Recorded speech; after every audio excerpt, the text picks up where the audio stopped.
नमस्कार, स्वागत है साहित्यिक झरोखा चैनल पर।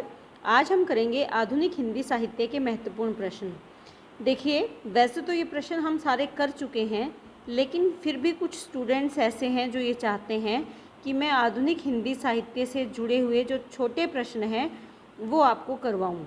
वैसे अगर आपने बड़े प्रश्न बहुत अच्छे से किए हैं तो छोटे प्रश्न भी उन्हीं से निकल जाएंगे, तो आपको घबराने की ज़रूरत नहीं है। लेकिन फिर भी उन स्टूडेंट्स की तसल्ली के लिए मैं कुछ छोटे प्रश्न आज आपको करवा रही हूँ। तो आइए देखते हैं। सबसे पहला जो हमारा प्रश्न है, आधुनिक काल की सामाजिक परिस्थितियाँ। देखिए, आधुनिक काल की सभी परिस्थितियाँ हम कर चुके हैं, जिसमें राजनीतिक परिस्थितियाँ हैं, धार्मिक परिस्थितियाँ हैं।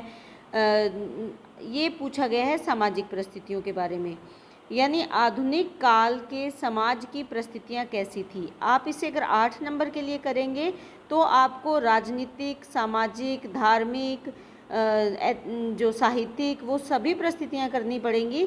लेकिन उन सभी परिस्थितियों को टुकड़ों में अगर बांट कर देखें तो सभी परिस्थितियाँ 4-4 नंबर के छोटे प्रश्न बनाती है। कई बार पूछ लिया जाता है आधुनिक काल की राजनीतिक परिस्थितियों के बारे में बताएं। यहाँ पर जो प्रश्न है वो सामाजिक परिस्थितियों के बारे में है। सबसे पहले आप बताओगे कि आधुनिक काल का समय क्या है। आधुनिक काल का समय 1850 से अब तक का माना गया है। इस काल में अनेक परिवर्तन हुए। आधुनिक हिंदी साहित्य में भी बहुत विकास हुआ। और इस काल की सामाजिक परिस्थितियों की अगर बात करें तो सामाजिक परिस्थितियाँ बहुत ज़्यादा अच्छी नहीं थी। जो समाज है ये वर्गों में विभाजित था, या यूँ कह सकते हैं कि मुख्यतः 2 वर्गों में विभाजित था। एक था उच्च वर्ग और दूसरा था निम्न वर्ग। जो उच्च वर्ग है वो निम्न वर्ग का शोषण करता था, इसको अपने से नीचा समझता था और इसका दलन करता था या इसका शोषण करता था। तो समाज में जो सामान्य गरीब मानव था उसकी स्थिति अच्छी नहीं थी। कुछ इस समय आकर अंग्रेज़ों ने भी भारत पर अधिकार किया हुआ था, तो समाज का बहुत ज़्यादा विकास नहीं हो रहा था। इसके साथ अगर हम बात करें नारी की, तो नारी की दशा भी अच्छी नहीं थी। कारण क्या था? समाज में अनेक कुप्रथाएँ थी, जैसे बाल विवाह है, पर्दा प्रथा है, सती प्रथा है, या पुनर्विवाह नहीं करना, विधवा पुनर्विवाह ना करना, या जो पुरुष है उसके बहुविवाह की प्रथा है। इस तरह की बहुत सारी परिस्थितियाँ थी जो नारी के जीवन में अनेक कष्ट उत्पन्न कर रही थी। और इस समय में अनेक सामाजिक संस्थाएं आई, जिन संस्थाओं ने क्या किया, समाज में नारी की स्थिति को सुधारने के लिए, उसकी शिक्षा के लिए कदम उठाए। उसके पुनर्विवाह की बात की गई, सती प्रथा को रोका गया। यानी अनेक ऐसी संस्थाएं हैं जिसमें हम मान सकते हैं ब्रह्म समाज है, प्रार्थना समाज है, थियोसॉफिकल सोसाइटी है। तो उन संस्थाओं के बारे में आप सामाजिक परिस्थितियों में बताओगे और अंत में आप इसका निष्कर्ष दोगे कि नारी की स्थिति बहुत ज़्यादा अच्छी नहीं थी, समाज की स्थिति अच्छी नहीं थी, लेकिन अनेक संस्थाओं के द्वारा इन स्थितियों में परिवर्तन लाने के लिए प्रयास किए जा रहे थे। इस तरह से आप ये 4 नंबर के लिए प्रश्न तैयार करेंगे।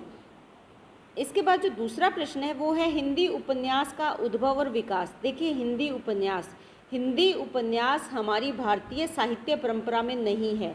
ये हमने कहाँ से लिया? ये हमने अंग्रेज़ों से लिया। यानी ये विधा हमने कहाँ से ली? यूरोप से हमें ये प्राप्त हुई। और यहाँ से सबसे पहले ये कौन सी भाषा में आया था? ये बांग्ला भाषा में आया। बांग्ला क्यों? क्योंकि अंग्रेज़ों ने सबसे पहले बंगाल पर अधिकार किया था, तो बांग्ला भाषा में उपन्यास विधा आया। और उपन्यास विधा का जो परिवर्तन है बांग्ला से कहाँ हुआ? हिंदी में हुआ। यानी सबसे पहले ये अनुवादित रचनाएं हमें मिली, उसके बाद मौलिक उपन्यासों की रचना की जाने लगी। हिंदी का जो प्रथम उपन्यास है उस पर भी अलग अलग विचार हैं। कुछ मानते हैं कि जो इंसाअल्लाह खां की कहानी है, रानी केतकी की कहानी, कुछ श्रद्धाराम फिलोरी को मानते हैं जिसका भाग्यवती उपन्यास था। लेकिन सर्वसम्मति से ये स्वीकार किया गया है कि लाला श्रीनिवास दास द्वारा रचित जो परीक्षा गुरु है, ये हिंदी साहित्य का पहला मौलिक उपन्यास है, परीक्षा गुरु। देखिए, हमने यहाँ पर सिर्फ क्या बताना है? उद्भव के बारे में बताना है, विकास यात्रा के बारे में नहीं बताना। तो सबसे पहले आप भूमिका में ये बताओगे कि ये विधा यहाँ की नहीं है, संस्कृत साहित्य में से संबंधित नहीं है, ये हमने यूरोप से ली थी। यूरोप से जो विधा आई उसका सबसे पहले बंगला में इसका लेखन कार्य प्रारंभ हुआ और बंगला के माध्यम से ये हिंदी साहित्य में इसका आगमन हुआ। हिंदी साहित्य में सबसे पहले जो उपन्यास लिखे गए वो अनुदित उपन्यास थे, बंगला से अनुवाद किया गया था हिंदी में। उसके बाद मौलिक उपन्यासों की रचना की गई जिसमें मतभेद है। अनेक ऐसी रचनाएं हैं जिनको मौलिक उपन्यास माना गया है, जैसे लाला श्रीनिवास दास का है परीक्षा गुरु, इंसाल्लाह खां की रानी केतकी की कहानी, श्रद्धा राम फिलोरी का उपन्यास है भाग्यवती। ये प्रारंभिक और लोकप्रिय उपन्यास है। विकास यात्रा के बारे में आप जानते हैं, मैं आपको बड़े प्रश्नों में करवा चुकी हूँ। जैसे प्रेमचंद को हमने केंद्र में रखा था, तो प्रेमचंद पूर्व उपन्यास, प्रेमचंद के उपन्यास, प्रेमचंद के बाद के उपन्यास और आधुनिक काल के उपन्यास, ये हमने इसको किया था। तो ये बड़े प्रश्नों में मैं आपको इसकी विकास यात्रा के बारे में बहुत अच्छे से करवा चुकी हूँ। और मैं आपसे एक रिक्वेस्ट करना चाहूँगी कि जब आप छोटे प्रश्न करो तो उसकी जो भूमिका है वो बड़े प्रश्नों में जो हमने बनाई थी, जैसे उपन्यास का मतलब क्या है कि उप और न्यास, इसको जोड़कर ये शब्द बना है। पास रखी हुई, किसके पास रखी हुई? जीवन के पास, हमारे संस्कृति के पास, हमारी परंपराओं के पास, इसे हम क्या कहेंगे? उपन्यास। तो पहले जब आप इसकी भूमिका बनाते हो तो वो जो मैंने बड़े प्रश्न वाले वीडियो डाले हैं उसमें से इसकी भूमिका बनाइए और फिर जो पूछा गया है उसे विस्तार दीजिए। यहाँ पर विकास यात्रा के बारे में नहीं पूछा गया तो आपको यहाँ विकास यात्रा के बारे में लिखने की ज़रूरत नहीं है। इसके बाद तीसरा हमारा प्रश्न है, हिंदी कहानी के उद्भव पर प्रकाश डालिए। देखिए, हिंदी कहानी से जुड़ा हुआ बड़ा प्रश्न मैं आपको करवा चुकी हूँ, जिसमें हमने प्रेमचंद पूर्व, यहाँ पर भी हमने प्रेमचंद को केंद्र में रखा है क्योंकि प्रेमचंद को कहानी सम्राट माना गया है, कथा सम्राट माना गया है। तो प्रेमचंद पूर्व उपन्यास, प्रेमचंद के उपन्यास, प्रेमचंद के बाद के, या प्रेमचंदोत्तर उपन्यास और स्वातंत्र उपन्यास, इस तरह से हमने इसको अलग अलग भागों में बांटकर इसका विकास किया था। लेकिन हमें यहाँ पर क्या करना है? उद्भव बताना है। तो पहले आप भूमिका बताएंगे और उसके बाद ये कहाँ से इसका आगमन हुआ हिंदी कहानी का, वो आपको यहाँ पर बताना है। इसके लिए मैं आपको फिर से सुझाव दूंगी कि जो मैंने बड़ा वीडियो आपको करवाया है, जो हिंदी कहानी से जुड़ा हुआ वीडियो है, वो आप देखकर इस प्रश्न को तैयार करें। उसके बाद है भारतेंदु पूर्व हिंदी गद्य पर प्रकाश डालिए। देखिए, भारतेंदु युग से पहले जो हिंदी गद्य लिखा गया उसके बारे में हमें यहाँ पर बताना है। तो इस प्रश्न में हमें क्या बताना है? देखिए, भारतेंदु से पहले लगभग पद्य ही लिखा गया, यानी जो रचना की गई वो पद्य में की गई, लेकिन कुछ एक रचनाएं हैं जो गद्य में की गई, मुख्यतः रीतिकाल में भी मिलती है। लेकिन हमें यहाँ भारतेंदु पूर्व, भारतेंदु से पहले के काल में, तो यहाँ पर आप सबसे पहले आदिकाल के गद्य साहित्य के बारे में बताएंगे। वैसे ये उम्मीद नहीं रहती कि इसमें आपको पूरा बताना है, लेकिन फिर भी आपको छोटे छोटे पॉइंट बनाकर 4 नंबर के हिसाब से आपको इसको तैयार करना है। आदिकाल के गद्य साहित्य की अगर बात करें तो आदिकाल में जो राउल वेल है, ये हिंदी गद्य साहित्य की उल्लेखनीय रचना है। अब इसको विस्तार देने की यहाँ पर ज़रूरत नहीं है। वैसे हम यहाँ पर लिख सकते हैं कि 10वीं शताब्दी में लिखी गई गद्य पद्य मिश्रित चंपू काव्य है, और इस रचना में राउल नामक नायिका के सौंदर्य का पद्य में वर्णन किया गया है, लेकिन उसका नक्शिक गद्य में लिखा गया है। ये अब विस्तार है, लेकिन क्योंकि 4 नंबर के लिए हम लिख रहे हैं तो इतना लंबा लिखने की ज़रूरत नहीं है। आदिकाल में राउलवेल प्रमुख रचना है जिसमें कि गद्य का प्रयोग किया गया है। उसके बाद दूसरी रचना आती है, पहली रचना आपको बतानी है राउलवेल, उसके बाद जो दूसरी रचना आती है वो है उक्ति व्यक्ति प्रकरण। उक्ति व्यक्ति प्रकरण, ये आपको रचना बतानी है। ये आदिकाल की दूसरी गद्य रचना मानी जाती है और इसके रचयिता कौन है? दामोदर प्रसाद शर्मा है। इसके बाद वर्ण रत्नाकर रचना है जो कि मैथिली हिंदी गद्य में लिखी गई और इसे भी गद्य प्रधान रचना माना गया है। तो इस तरह से आपको ये 4 रचनाएं हैं जो आपको आदिकाल के बारे में बतानी है। उसके बाद आप भक्ति काल की बात करेंगे, क्योंकि हमने भारतेंदु पूर्व, भारतेंदु से पहले जो काल हैं उसके बारे में बात कर रहे हैं। देखिए, भक्ति काल में जो गद्य रचनाएं लिखी गई उसमें देखें तो अष्टायाम है जो नाभादास की है, वैशाख महात्म्य, इसके साथ साथ 84 वैष्णव की वार्ता, ये ब्रज भाषा में लिखी गई गद्य रचनाएँ हैं। खड़ी बोली में जो गद्य रचनाएं लिखी गई थी उसमें गणेश गोसठ है, पोथी संचुरशु है। और इसके बाद अगर देखें तो राजस्थानी भाषा में भी गद्य रचनाएं लिखी गई हैं। ये कब लिखी गई है? भक्ति काल में। यहाँ पर बहुत ज़्यादा विस्तार देने की आपको कोई ज़रूरत नहीं है। उसके बाद आप बताएंगे कि जो रीति काल में लिखा गया गद्य, रीति काल में जो गद्य रचनाएं की गई ये मौलिक गद्य रचनाएं हैं। और इन रचनाओं को अगर हम देखें तो मुख्यतः यहाँ पर टीकात्मक अनुदित रचनाएं भी अधिक मिलती है। यहाँ पर रीतिकाल में ब्रजभाषा, राजस्थानी, दक्षिणी और मैथिली, इसके साथ साथ खड़ी बोली में गद्य लेखन अधिक किया गया है।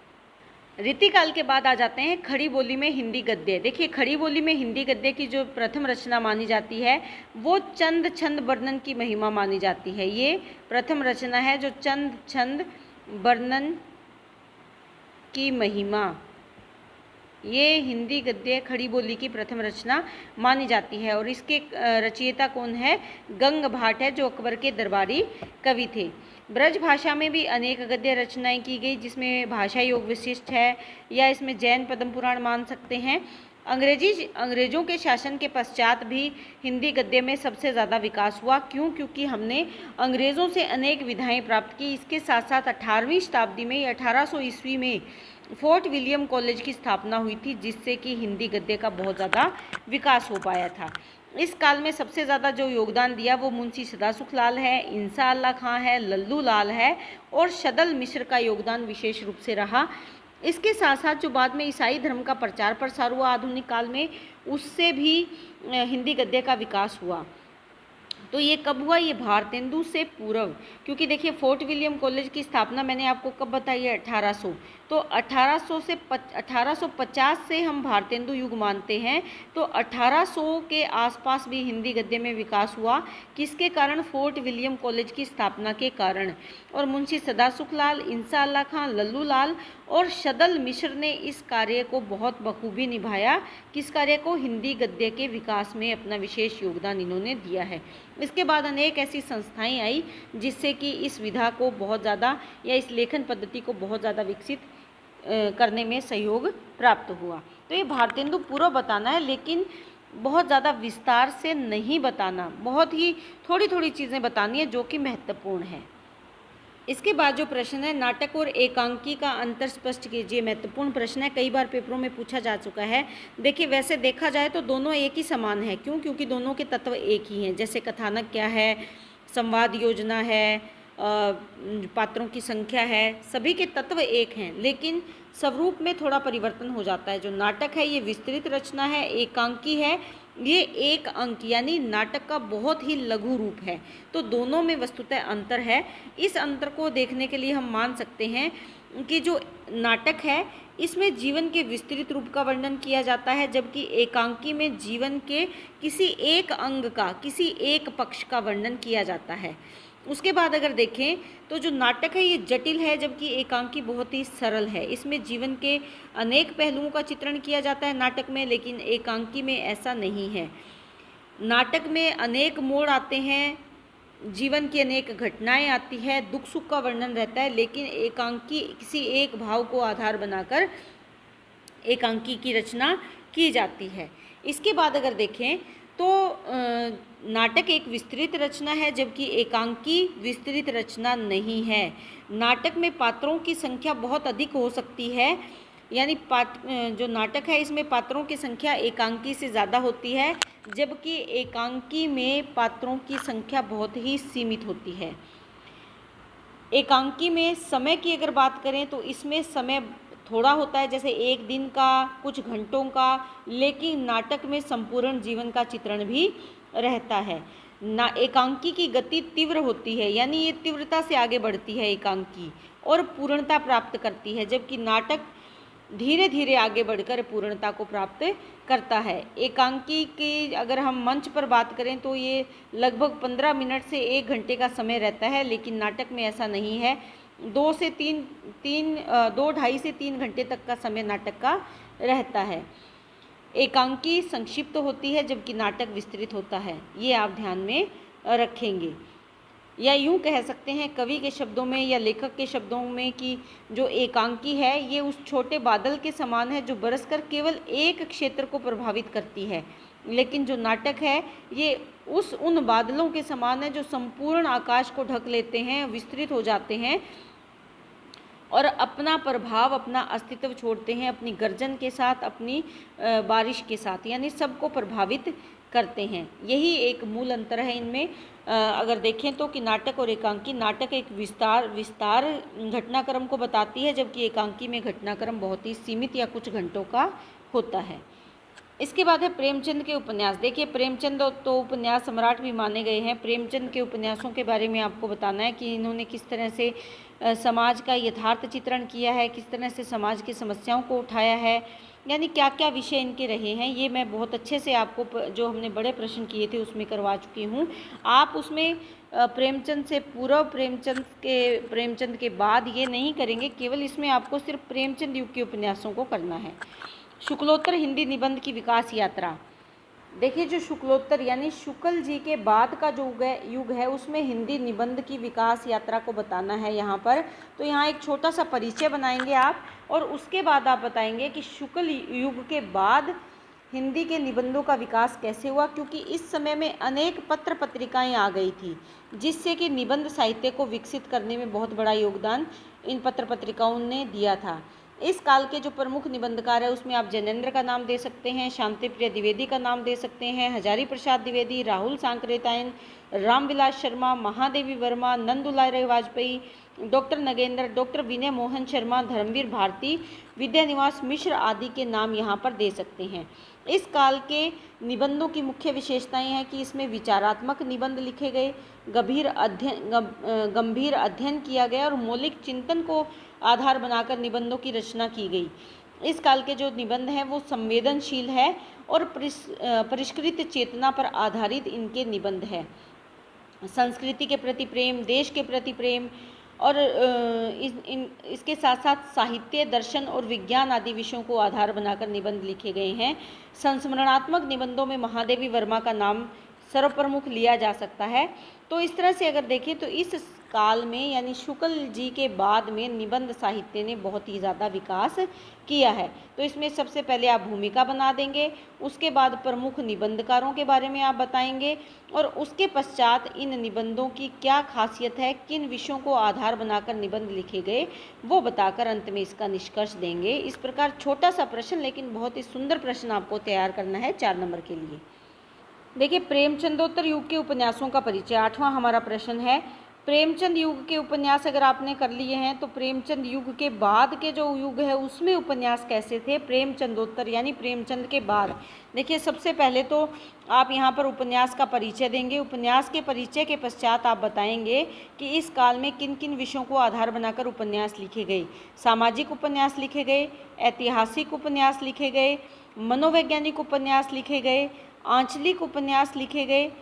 ये किस काल में है, प्रेमचंद के बाद के समय में। और इन उपन्यासों में महत्वपूर्ण अपना योगदान किन उपन्यासकारों ने दिया वो आप बताएंगे। जैसे आचार्य चतुरसेन शास्त्री है, भगवती चरण वर्मा है, मनोविश्लेषणात्मक उपन्यासों में ईलाचंद्र जोशी है, जैनेन्द्र कुमार है, अज्ञे है। इसके साथ साथ यहाँ पर एक मार्क्सवादी उपन्यास भी लिखे गए, ये आप ध्यान में रखेंगे। और इन उपन्यासों में यशपाल, राहुल सांकृत्यायन ने अपना विशेष योगदान दिया है। ऐतिहासिक उपन्यासों में आचार्य हजारी प्रसाद द्विवेदी का नाम विशेष रूप से लिया जा सकता है, पांडे बेचन शर्मा उग्र का नाम लिया जा सकता है। आंचलिक उपन्यासों की अगर हम बात करें तो सबसे पहला नाम फणीश्वर नाथ रेणु का आएगा, और इसके साथ साथ नागार्जुन, रांगे राघव, देवेंद्र सत्यार्थी, सलेश मटियानी का नाम यहाँ पर आएगा। तो इन्होंने अपने उपन्यासों के माध्यम से अनेक विषयों को आधार बनाकर उस तत्कालीन समय की परिस्थितियों को उजागर करने का प्रयास इन्होंने किया है। तो ये प्रेमचंद के बाद के उपन्यासकार आपको बताना है कि किस प्रकार से लिखना है। इसके बाद हमारा अंतिम और 9वां प्रश्न है भारतीय नवजागरण युग का परिचय। देखिए भारतीय नवजागरण युग 19वीं शताब्दी में भारतीय नवजागरण युग माना जाता है। और क्यों माना जाता है? यूरोप के प्रभाव के कारण। 19वीं शताब्दी में यूरोप में वैज्ञानिक दृष्टिकोण का बहुत ज़्यादा विकास हुआ था। हम अंग्रेज़ों के अधीन थे और इसी कारण यूरोपीय सभ्यता, संस्कृति और विचारों का हम पर बहुत ज़्यादा प्रभाव पड़ रहा था। जो नई वैज्ञानिक खोज हुई उससे क्या हुआ कि जो प्राचीन रूढ़िवादिता है या धर्म के प्रति जो अंधभक्ति है वो ख़त्म होने लगी, और इसकी जगह आधुनिकरण या कल कारखानों ने हमारे जो स्थान है वो ले लिया था। यानी लोगों का विकास किसकी ओर? मशीनीकरण की ओर होने लगा था। इससे क्या हुआ? रेल यात्रा प्रारंभ हुई, जहाज़ सेवा शुरू हुई, डाक तार, टेलीफोन, बिजली आदि जो यंत्र हैं वो भारत में इसका उपयोग होने लगा था। तो इसी से नवजागरण का आगमन माना जाता है। और भारतीय नवजागरण में जो राष्ट्रीय आंदोलन है ये किसके बदौलत प्रारंभ हुए? अंग्रेजी साम्राज्य की, कि अंग्रेज़ों को खदेड़ने के लिए भारत में राष्ट्रीय संग्राम शुरू हुए, राष्ट्रीय आंदोलन शुरू हुए, जिसमें अनेक भारतीय शासकों ने भाग लिया, जिसमें रानी लक्ष्मीबाई का नाम लिया जा सकता है, नाना साहब का नाम लिया जा सकता है, तांत्या टोपे का नाम लिया जा सकता है। इन्होंने क्या किया था? ब्रिटिश शासन के अत्याचार का समापन करने के लिए आगे आए थे और इनसे प्रेरित होकर अनेक समाज सेवी संगठन भी बन गए थे, जिन्होंने भारत में से अंग्रेज़ों को निकालने के लिए अपनी कमर कस ली थी। इसके साथ साथ 1885 में जो इंडियन नेशनल कांग्रेस की स्थापना हुई थी, ये भी एक महत्वपूर्ण पड़ाव था भारतीय स्वतंत्रता में। इसके साथ साथ जो अनेक संस्थाएं थी, जिसमें आर्य समाज है, ब्रह्म समाज है, थियोसॉफिकल सोसाइटी है, इन्होंने भी भारतीयों में नवजागरण यानी नया जागरण करने के लिए इनको भारतीयों को इन्होंने प्रेरित किया था। इस नवजागरण का प्रभाव क्या पड़ा कि जो सामाजिक बुराइयां थी उनको दूर करने के लिए प्रयास किए जाने लगे। देश प्रेम की भावना एक तो समाज से जुड़ी हुई, समाज से आप लिख सकते हैं इसको कि सामाजिक जागरण हुआ। सामाजिक जागरण होने से क्या हुआ? जो सामाजिक बुराइयां थी, सामाजिक कुप्रथाएं थी, वो समाप्त होने लगी। इसके साथ साथ स्वदेश प्रेम का भाव आ गया।